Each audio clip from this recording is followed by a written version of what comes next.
नमस्कार, capital TV के खास शो महाराष्ट्र फाइल्स देख रहे हैं आप। मैं हूं आपके साथ सृष्टि राय। एक बार फिर महाराष्ट्र का सियासी पारा हाई हो गया है।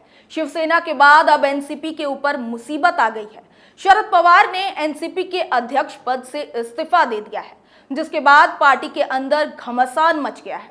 कुछ नेता उन्हें मनाने की कोशिश कर रहे हैं, इस्तीफा वापस लेने का दबाव बना रहे हैं, तो वही दूसरा गुट एनसीपी पर अपने कब्जे की कोशिश कर रहा है। ऐसे में शरद पवार ने भी इस्तीफा देते हुए साफ शब्दों में कह दिया है कि भले ही मैं अध्यक्ष पद से हट रहा हूं, लेकिन मैं सार्वजनिक जीवन से रिटायर नहीं हो रहा हूं। मैं सार्वजनिक कार्यक्रमों, बैठकों में भाग लेता रहूंगा।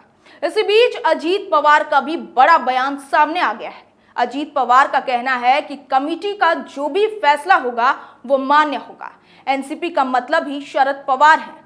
जो भी नया अध्यक्ष होगा हम उनके साथ हैं, कार्यकर्ता चिंता ना करें। तो आज महाराष्ट्र फाइल्स में महाराष्ट्र में होने जा रहे बड़े विस्फोट को लेकर चर्चा करेंगे और जानेंगे कि एनसीपी का अगला बॉस कौन होगा।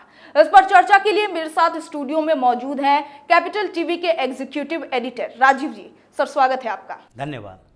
तो अगला एनसीपी का बॉस कौन होगा? देखिए, ये ड्रामा है, सियासी ड्रामा है एनसीपी के अंदर, और शरद पवार का सबसे बड़ा इमोशनल कार्ड है ये।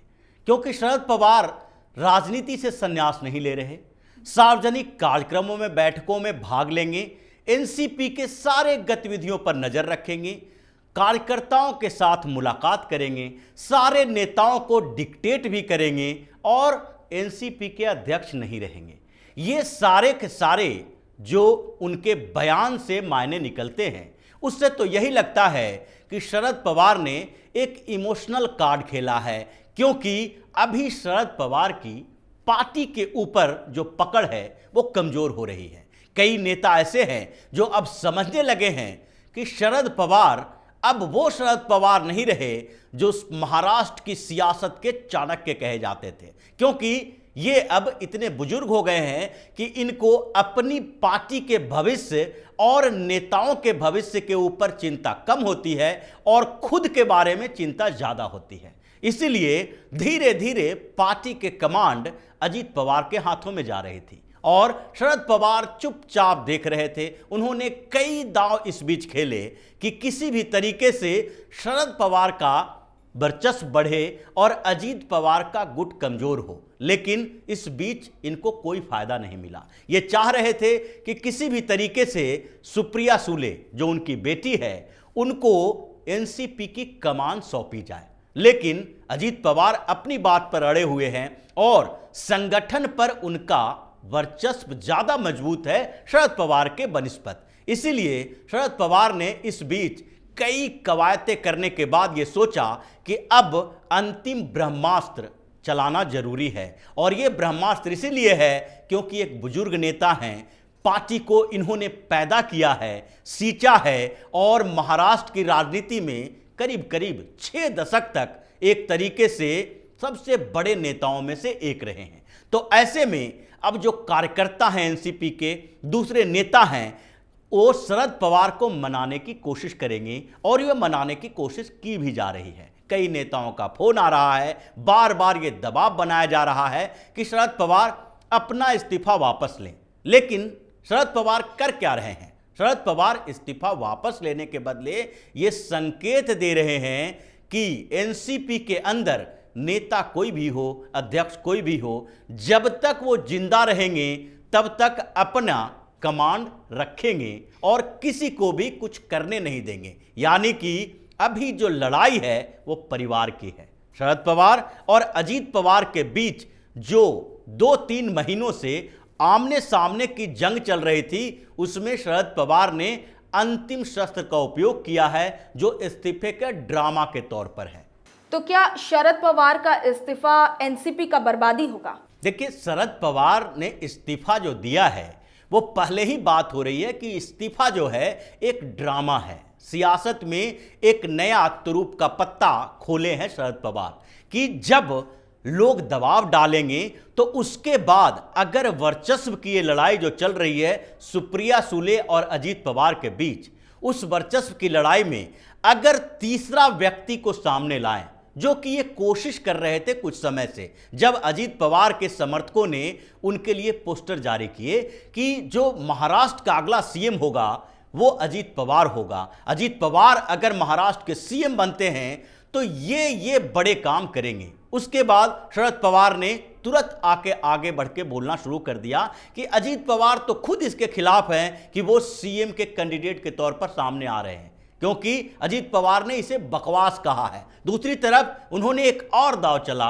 और वो दांव था जयंत पाटिल को आगे बढ़ाने का। इसलिए उन्होंने जयंत पाटिल, जो कि महाराष्ट्र प्रदेश एनसीपी के अध्यक्ष हैं, उनको आगे बढ़ाया और उनके समर्थन में कुछ पोस्टर लगाए गए। महाराष्ट्र के अलग अलग क्षेत्रों में जयंत पाटिल को सीएम बनाया गया कि अगला सीएम अगर महाराष्ट्र का कोई एनसीपी का हो तो वो जयंत पाटिल के जैसा हो और जयंत पाटिल ही सबसे बेहतर सीएम बन के उभर सकते हैं। एनसीपी के लिए भी बेहतर होगा और महाराष्ट्र के लोगों के लिए इससे बेहतर सीएम कोई नहीं मिल सकता। ये जयंत पाटिल पवार परिवार के बीच एंट्री करने वाले कौन होते हैं? शरद पवार के इशारा के बिना कोई भी पवार परिवार से बाहर का व्यक्ति सीएम पद का दावा कर ही नहीं सकता। इतने दिनों तक कोलिशन गवर्नमेंट चली है महाराष्ट्र के अंदर, तो चाहे कांग्रेस के साथ गठबंधन की सरकार हो या उद्धव ठाकरे कांग्रेस और एनसीपी की गठबंधन की सरकार हो, जब जब सरकार बनी है तो डिप्टी सीएम किसे बनाया गया? डिप्टी सीएम अजीत पवार को बनाया गया और दूसरे लोग जो कि पवार परिवार के इर्द गिर्द ही रहते हैं वो भी बिना शरद पवार के इशारे से एक बात नहीं बोल सकते। तो ये जो सारे का सारा ड्रामा क्रिएट किया गया है वो अजीत पवार को कमजोर करने के लिए किया गया है। इसलिए अजीत पवार इस मुद्दे पर बहुत संभल के बोल रहे हैं। शरद पवार ने जब इस्तीफे की घोषणा की, कई फोन आने लगे सुप्रिया सुले के पास कि अपने पिताजी को मनाएं कि वो इस्तीफा ना दें। उसके बाद कार्यकर्ताओं ने अलग अलग जगहों पर इस्तीफा वापस लेने की मांग की, तो अजीत पवार संयमित होकर सुनते रहे, देखते रहे और कुछ अलग अलग समय पर बयान दिया। उन्होंने सुप्रिया सुले के लिए एक संदेश दिया कि उनके बड़े भाई होने के नाते हम ये चाहते हैं कि इस मुद्दे पर सुप्रिया सुले चुप रहे। लेकिन इससे पहले अजीत पवार ने क्या कहा? उन्होंने कह दिया कि पवार साहब बड़े नेता हैं, निर्देश देते रहेंगे, लेकिन उनके अध्यक्ष बने रहने और न रहने से पार्टी खत्म नहीं होगी। पार्टी उसी तरीके से चलती रहेगी जैसे चल रही थी। यानी कि अगर शरद पवार राजनीति से भी संन्यास लेते हैं तो एनसीपी पर इसका कोई असर नहीं पड़ेगा, क्योंकि अजीत पवार इन लोगों के साथ हैं, कार्यकर्ताओं और नेताओं के साथ हैं। इसलिए शरद पवार जो इस बीच पूरी तरीके से फंसे हुए थे, वो अब ये सोच रहे थे कि अपने पारिवारिक झगड़े को निपटाने के लिए कौन सा कार्ड खेला जाए, और वो सबसे अंतिम कार्ड होता है इमोशनल कार्ड, जो लोगों को इमोशन पैदा करके अपने लिए सहानुभूति दिखाना होता है। और यही शरद पवार ने किया, क्योंकि अगर इनको राजनीति से संन्यास लेना होता और वो सार्वजनिक जीवन को छोड़ना होता तो भी एक अलग बात थी।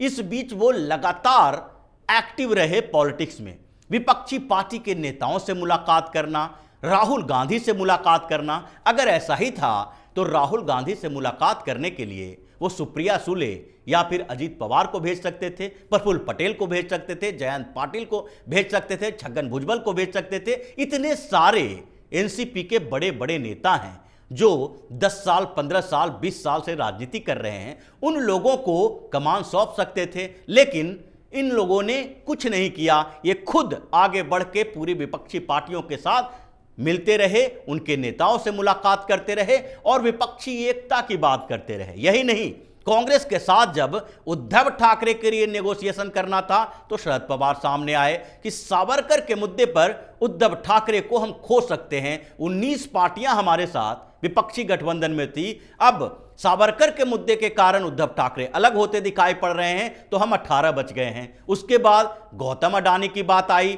तो अडानी के मुद्दे पर भी राहुल गांधी को सलाह दे दिया, अडानी से बाद में मुलाकात भी कर लिया। ये सारी एक्टिविटी जो थी वो किसी ऐसे नेता की नहीं हो सकती है जो कि सार्वजनिक जीवन से संन्यास लेना चाहता है। अगर राजनीति से संन्यास लेना या पार्टी के अध्यक्ष पद को छोड़ना, ये सारे काम अगर इनके मन में था तो अचानक से हृदय परिवर्तन नहीं हुआ।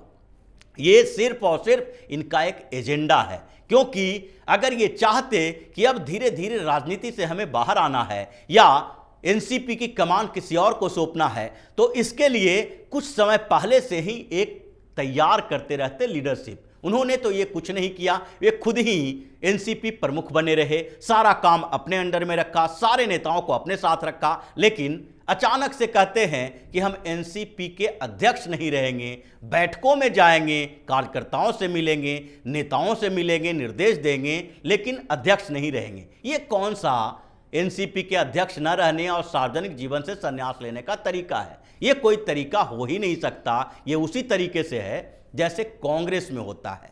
कांग्रेस के अंदर अगर सोनिया गांधी सीताराम केसरी को अध्यक्ष बना दे, तो क्या सीताराम केसरी की औकात हो जाएगी कि वो सोनिया गांधी की बात न माने, जैसे अब हुआ है? लेकिन अगर सोनिया गांधी ने नॉमिनेट कर दिया कि मनमोहन सिंह प्रधानमंत्री बनेंगे, तो भी सुपर सीएम सोनिया गांधी ही रही। आज अगर मल्लिकार्जुन खड़गे कांग्रेस के अध्यक्ष हैं, तो राहुल गांधी की बात वो टाल नहीं सकते, सोनिया गांधी के आदेश के बिना वो कुछ नहीं कर सकते। तो ऐसे में ये जो शरद पवार हैं, ये चाहते हैं कि जो कमेटी बनाई है उस कमेटी को हम ये अधिकार तो देंगे, लेकिन वो कमेटी आपस में उलझ जाएगी कि बिना शरद पवार के कहे हम किसको अध्यक्ष बनाएं, सुप्रिया सुले हों या अजीत पवार हों। ये दोनों अगर नहीं होंगे, उस परिवार से बाहर कोई होगा, तो वो शरद पवार की कठपुतली ही होगा और धीरे धीरे अजीत पवार के बदले दूसरे को ला के सामने और वो उस पार्टी पर वर्चस्व बनाए रखेंगे, अजीत पवार को दरकिनार करने की कोशिश कर रहे हैं। यानी कि ये तो तय है कि एनसीपी में शरद पवार का ये दांव चलने वाला नहीं है। अगर उन्होंने दूसरे तरीके से किसी और को अध्यक्ष बनाया या फिर सुप्रिया सुले को अध्यक्ष बनाया, तभी भी अजीत पवार विस्फोटक स्थिति पैदा करेंगे। और अगर अजीत पवार के हाथों में कमान सौंपी गई, तो चचा का कुछ नहीं हो सकता, शरद पवार अपने आप बाहर हो जाएंगे, सुप्रिया सुले सेकंड लीड के नेता बन के रह जाएंगी और ये सारा का सारा जो दांव चला गया है उसको अजीत पवार ने एक ही बार में फेल कर दिया कि शरद पवार रहे या न रहे पार्टी में, नेतृत्व करें या न करें, शरद पवार के बिना भी एनसीपी चलती रहेगी और इसी तरीके से चलेगी। कार्यकर्ताओं को चिंता करने की जरूरत नहीं है। जी बहुत बहुत धन्यवाद सर। तो महाराष्ट्र की राजनीति में बड़ा भूचाल आ गया है। जिस तरीके से उद्धव की शिवसेना का हाल हुआ, ऐसा लग रहा है कि एनसीपी का भी वही हाल होने वाला है। शरद पवार के अध्यक्ष पद से इस्तीफा देने के बाद एनसीपी में जो हंगामा खड़ा हुआ है, उससे तो जल्द ही फूट की बड़ी खबरें सामने आने वाली हैं, जिससे ये कहना गलत नहीं होगा कि जल्द महाराष्ट्र में बड़ा खेल होने वाला है। महाराष्ट्र फाइल्स में आज के लिए बस इतना ही। आप अपनी राय कमेंट में जरूर लिखें। देखते रहिए कैपिटल टीवी। नमस्कार।